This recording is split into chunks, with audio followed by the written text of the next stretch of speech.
One, two, three, go. How are you, boxing fans? I hope you're good. My name is Rick, on Boxing Club platform. We will see, a wonderful show, okay, on this platform. The London-Montreal boxing show around the world. A unique show with Michael Angelo Serra and myself, Rick Amel. We're gonna talk about this fight this weekend, at Riyadh. So Arthur Beterbiev will fight Dimitri Bivol, number 2 in Riyadh this weekend. So I hope you will enjoy this show, boxing fans, and don't forget to give us some comments after the show.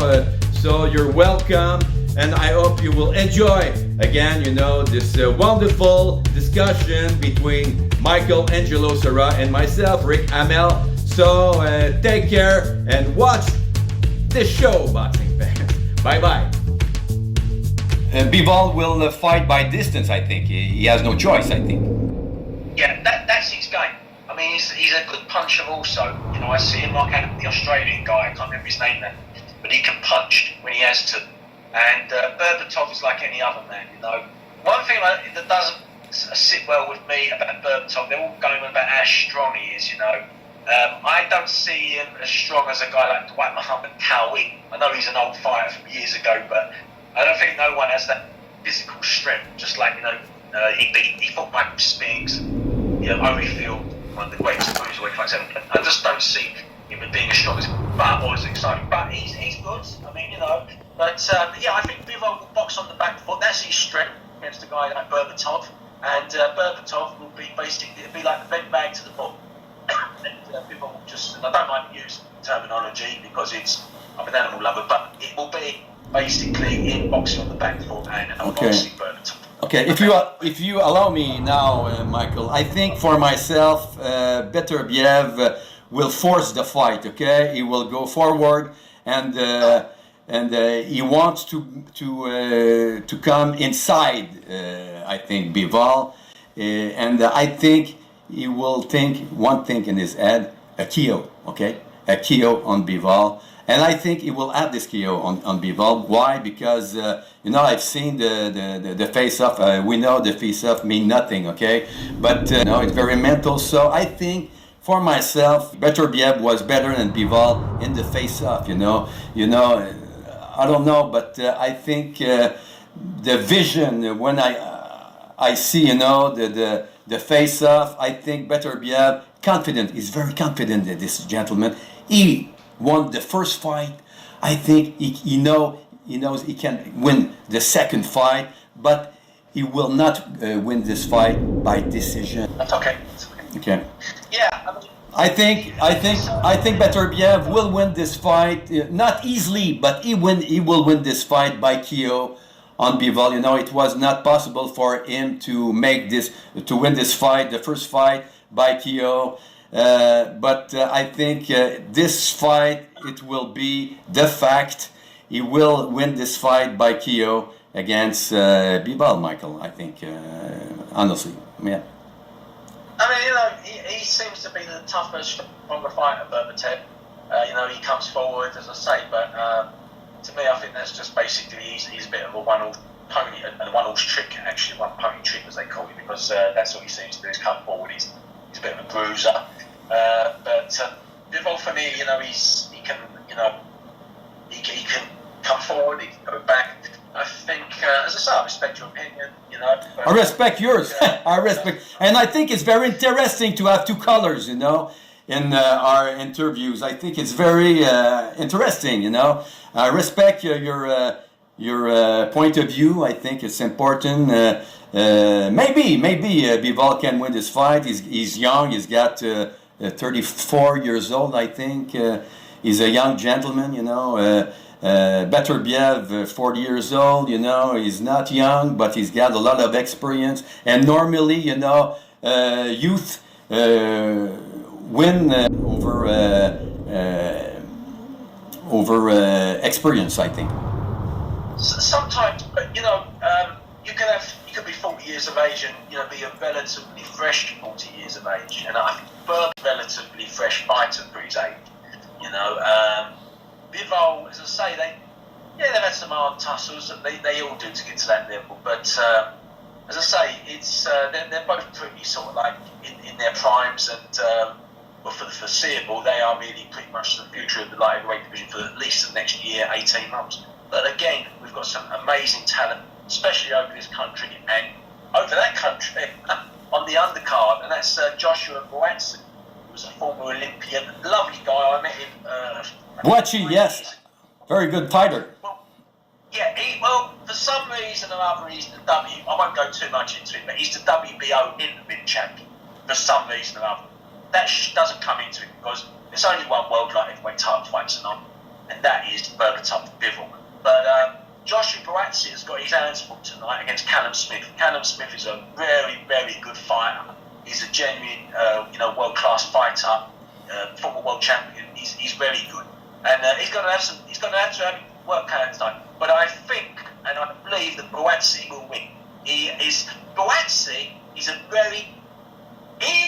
Buatsi, I feel for him because the press over here have been very critical to him. He has one bad day in the office and they're all on him, and I think that's really unfair. And I've met Joshua Buatsi. He's such a lovely guy, he really is. We was at a gym opening for amateur club, Fairburn House Boxing Club, and he was there. Okay. And, he gave his time. You could see how genuinely nice he is. He'd give his time to these young kids. He was talking to them. Nothing was too much trouble. He's such a nice guy, Joshua is. And the thing is, as soon as he has a bad... This is the thing in boxing. Nice people seem to get the brunt of it. More so with the distant press. He as soon as he has a bad day in the office, they're all on him.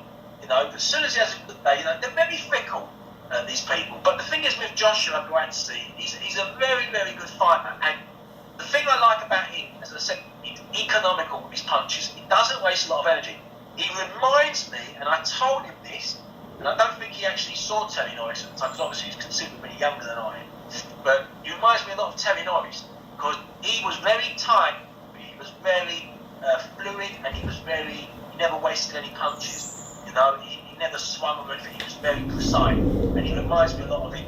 So, and what do you think about the fight? Also, Parker and Macaulay. Yes. Example of it's like a Cinderella Man story, isn't it? Really? Like James Bradley against Max Baer. Yeah, I know. Yes. That last minute substitute, and the thing is, yes, he reminds because he smiles a lot, Macaulay.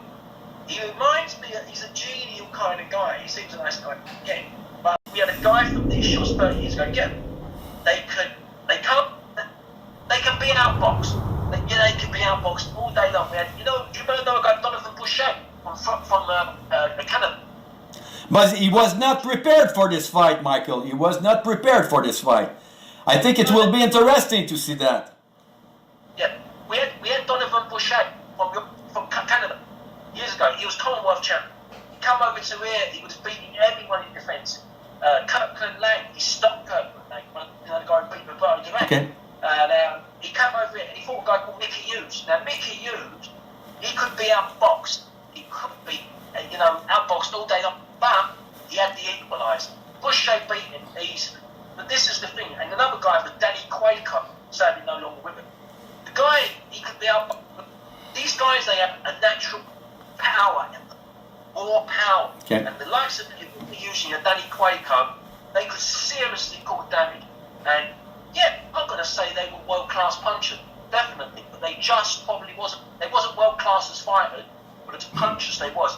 And Mickey Hughes nearly did get a world title fight, and it was promised to him by Barry Earn back in 1991 if he beat Donovan Boucher for the Commonwealth welterweight, and he never beat him, so he didn't get the WBO shot against Manny Galloway, who was the champion at the time. Going back 30 odd years, folks, before he started saying, Manny Galloway ain't the WBO champ. But yeah, so there's that. So yes, Macaulay is coming at the right time. Yeah, sure, maybe he can be outboxed, but the guy can punch. And everybody, also everybody, you're not coming in the same weight necessarily. You could be 20 pounds or more heavier than the other guy. And I can really see Macaulay doing a number on Parker. I really can. I mean, people were saying that Parker's going to be too clever for him. He's going to school him. But you can't school the chin. I think Macaulay will win too. Michael, he will win this fight as you thought, Michael. Yes. Parker's been he's been stopped before, you know, and AJ stopped. yeah, but he's been around a long time, Parker. Yeah. And, you know, we've got to remember that. And I think Bacoli is coming at the right time. Did well sang and gigs that while, you know. Now this isn't really an intimate championship because there's no reason for it to be.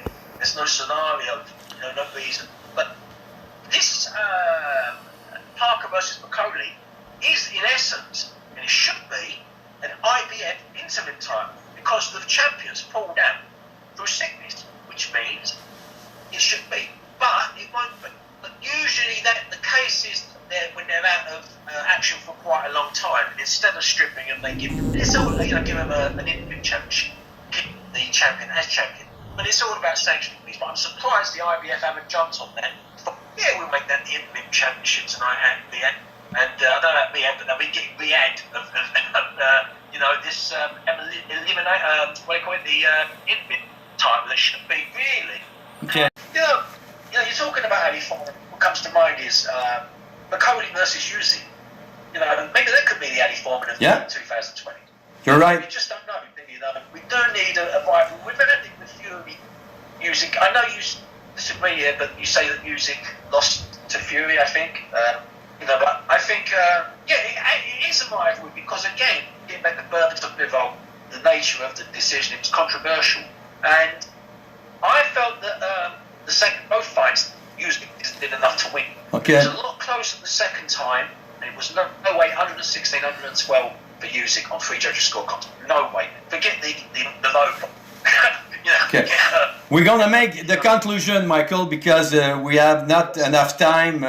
But you know, for myself, I think Usyk, you know, he's not a dominant fighter for me. You know, he's not like Mike Tyson. He was not like Ali. He was. He's not a dominant fighter because I think he won almost all his fight by decision. You know.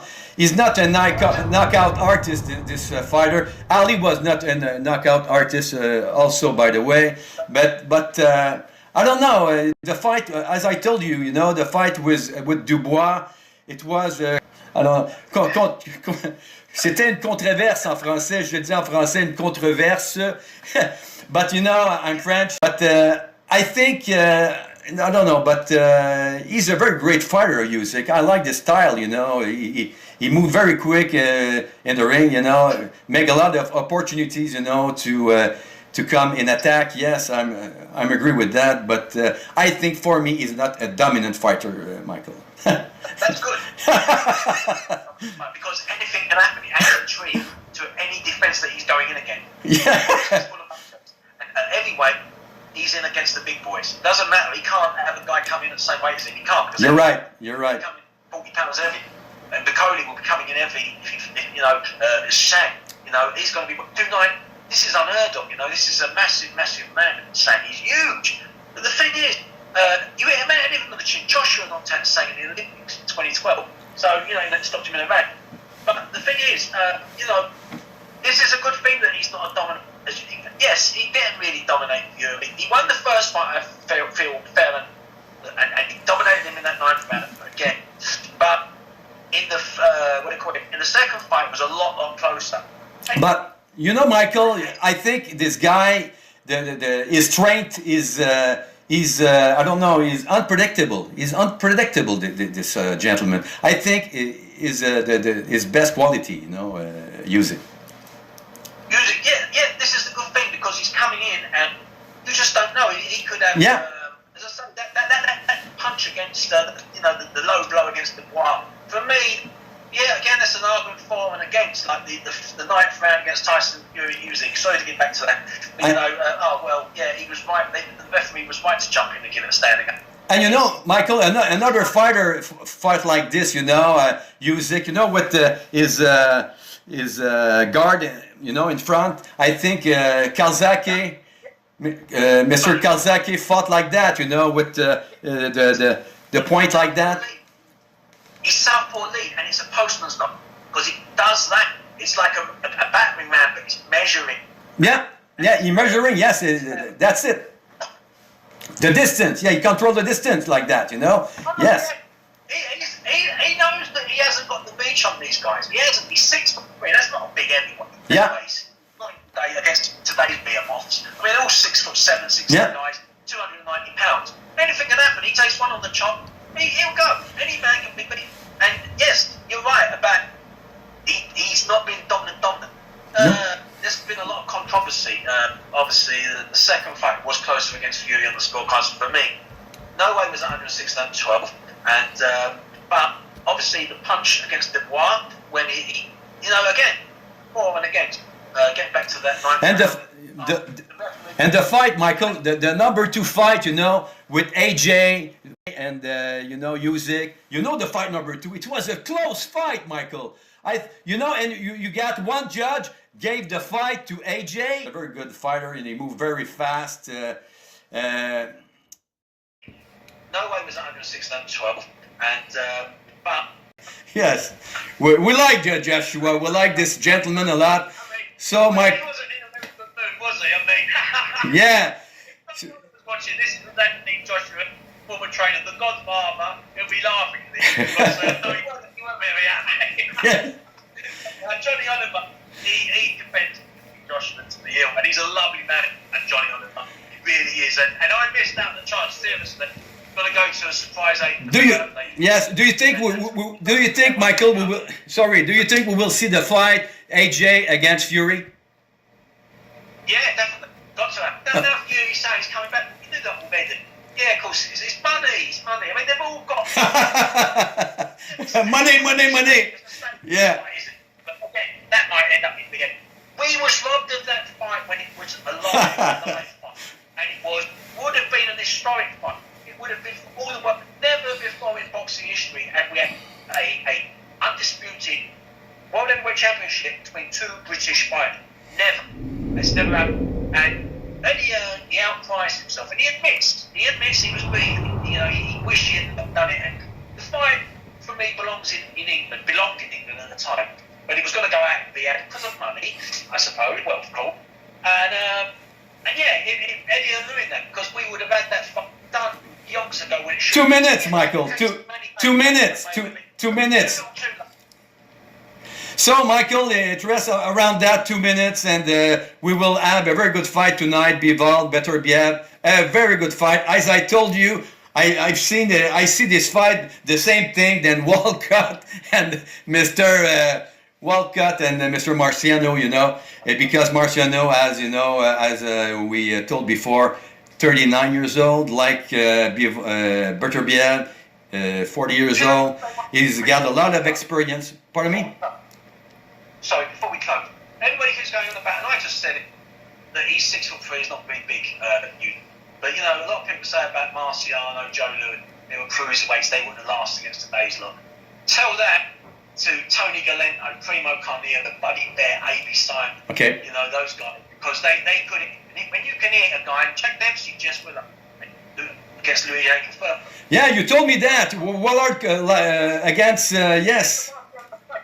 And his hand was as big as Marciano's face. Yeah. And if you can hit a guy right, he'll go. And that's the beauty of heavyweight boxing. You've got a puncher, and he can punch. Dempsey can do it. Louis can do it. Marciano can do it. And you'll never know in boxing, Michael, and in heavyweight, it's like that. Oh, Usyk got a tape measure. That ain't a jack. He's measuring these guys. Yeah. And watch the punches. His key punch, and that key opens the doors. Twice, and it's a dabbing punch, but he fights like a cat. He's very, very quick, and I love him. And I think he is, at the moment, not head and shoulders in the physicality of me, but physically, he's head and shoulders of pain. That's why he's undisputed. So, Michael, I know you're a passionate man. Troy Schofield and Daniel Dubois, I wish you both speed in the cup. So, Michael, you're a passionate man. It shows a lot, you like boxing, like me. You're a very good partner. I'm very proud to have you as a partner, Michael. And, tonight, a very good fight. And for myself, I think Beterbiev will win this fight by KO on Bivol. And for yourself, according to you, it's the contrary. I think Bivol will win by decision. That's you. But Cody Park, who do you think? I go for Cody by knocking. Stop me. Yeah, me too. I just don't think. I think it's going to be very nice, this show. Again, the show number 3. Thank you very much, my friend Michael Angelo Serra. So, thank you. Bye-bye. Thank you.